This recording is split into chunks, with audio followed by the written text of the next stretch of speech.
किसान आंदोलन का सम्मान करो, सम्मान करो, सम्मान करो। लड़ाई जिंदाबाद, जिंदाबाद, जिंदाबाद। यूथ कॉर्नर न्यूज चैनल में आपका स्वागत है।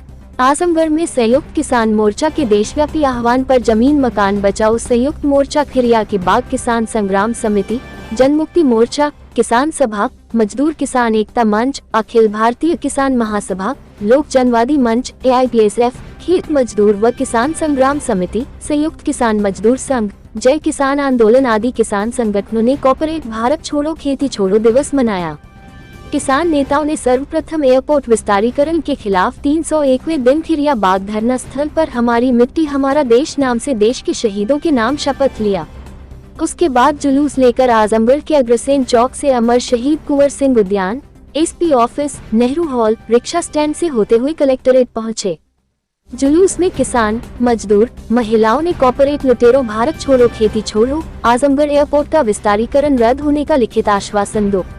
पहले लड़े थे गोरों से अब लड़ेंगे चोरों से, जमीन हमारी आपकी नहीं किसी के बाप की, लड़ेंगे जीतेंगे, जान देंगे जमीन नहीं देंगे, एयरपोर्ट बहाना है जमीन लूट निशाना है, कौन बनाता हिंदुस्तान, भारत का मजदूर किसान, इनकलाब जिंदाबाद आदि नारे गूंजते रहे। कॉर्पोरेट घरानों के हित में सरकार एयरपोर्ट विस्तारीकरण के नाम पर जमीन की लूट करना चाहती है। कारपोरेटिव नीतियों को जनता किसी भी कीमत पर बर्दाश्त नहीं करेगी, क्योंकि इससे एक तरफ कॉर्पोरेट घरानों का तो विकास होगा लेकिन यहाँ जनता की जमीन, आजीविका, जलवायु की जैव विविधता सब कुछ का विनाश हो जाएगा। आजमगढ़ से पद्माकर पाठक की खास रिपोर्ट। यह 9 अगस्त 1942 के शहीदों की याद में, जिस दिन अंग्रेजों भारत छोड़ो आंदोलन हुआ था और देश में करो और मरो का नारा गांधी जी ने भी देकर और वह आह्वान किए थे। वह आंदोलन अंग्रेजों भारत छोड़ो का था। ईस्ट इंडिया कंपनी जो भारत में आई थी 200 साल तक गुलाम बनाई थी, लेकिन आज भारत में ईस्ट इंडिया कंपनी से भी खतरनाक बड़ी बड़ी बहुराष्ट्रीय कंपनियां, जिनको हम कारपोरेट घराने या कारपोरेट कंपनियां कहते हैं, उनका राज हो चुका है। नतीजा क्या है कि भारत की जल जंगल जमीन और यहाँ की आजीविका के साधन जो हैं, जो मानव जाति को बसने के लिए इस धरती पर अनिवार्य हैं, ये सारे चीज़ों पर इनकी गिद्ध दृष्टि लगी हुई है। उसी नीति के तहत भारत में जिस तरह से जल जंगल जमीन छीना जा रहा है, वैसे ही खिरिया बाग में जो कि एयरपोर्ट विस्तारीकरण के नाम पे 670 एकड़ जमीन छीनी जा रही है, उस सवाल को लेकर और ऐतिहासिक किसान आंदोलन जो संयुक्त किसान मोर्चा ने 13 महीने तक किया था, उसके साथ जो विश्वासघात किया जा रहा है इस मोदी सरकार द्वारा, उसके खिलाफ और MSP की जो कानूनी गारंटी का वादा इन्होंने किया था, C2 प्लस 50% के हिसाब से हम हर उपज का दाम देंगे, उसका हम लोग ज्ञापन दिए हैं। उसमें हमारी मांगे दर्ज हैं। अजय मिश्र टेनी जो कि केंद्रीय गृह मंत्री पद पे आज भी आसीन हैं और उन्होंने जो लखीमपुर खीरी जो किसान और पत्रकार नरसंहार के साजिश करता रहे हैं, मास्टरमाइंड रहे हैं, आज तक वो पदासीन हैं।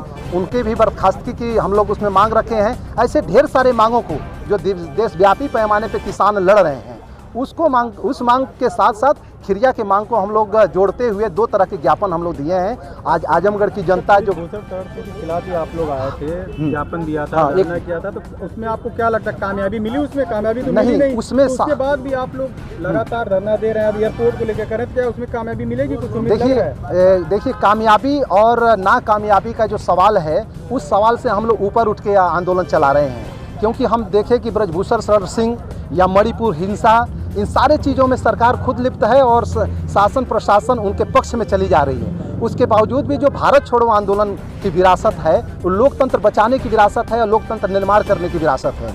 आज जब भारत के अंदर लोकतंत्र को कुचलकर, संविधान को भी किनारे लगाकर, जो लोग संविधान सत्ता में बोल रहे हैं, दूसरे तरफ संविधान के अंदर पन्ने को गायब करते जा रहे हैं, उसी तरह से लोकतंत्र का खात्मे की शुरुआत होती जा रही है। लोकतांत्रिक आंदोलनों का दमन हो रहा है। मामले में जिस तरह से राहुल गांधी की सदस्यता चली गई थी, वो फिर सांसद में आए थे, तो क्या लगता है कैसी कार्रवाई हुई? फिर वापस आ गए, सदस्यता उनकी बहाल हो गई, तो उसमें कितनी तेजी दिखाएगी, कैसे देखते हैं? ये तेजी तो हमारे जन संघर्षों के बल पे ही दिखा सकते हैं। अभी भारत में जनता का आक्रोश ठंडा पड़ाने के लिए भिन्न भिन्न गुटों में हमारे देश की राजनीतिक पार्टियां बटी हैं और वह विपक्ष का केवल नाटक कर रही हैं, वह चुप बनी रहती हैं। उनके सामने फाइल संसद में फेंक कर और पास करा लिया जाता है। जैसे मणिपुर हिंसा के सवाल पे जब संसद में बहस चल रहा था, उसी समय वन अधिकार कानून पेश किया गया और वो पास हो गया, इन नेताओं को पता नहीं है। तो हम लोग का मानना है कि जन विकल्प और जन आंदोलन ही एक रास्ता हो सकता है।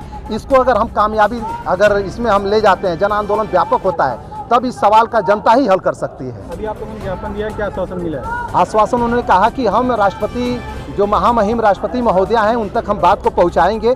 ये सिर्फ वहां तक प्रेषित करने का यह ज्ञापन था। उसके बाद भी हमारा धरना लगातार जारी रहेगा। 301 दिन आज धरना का हो गया है, हम जारी रखेंगे।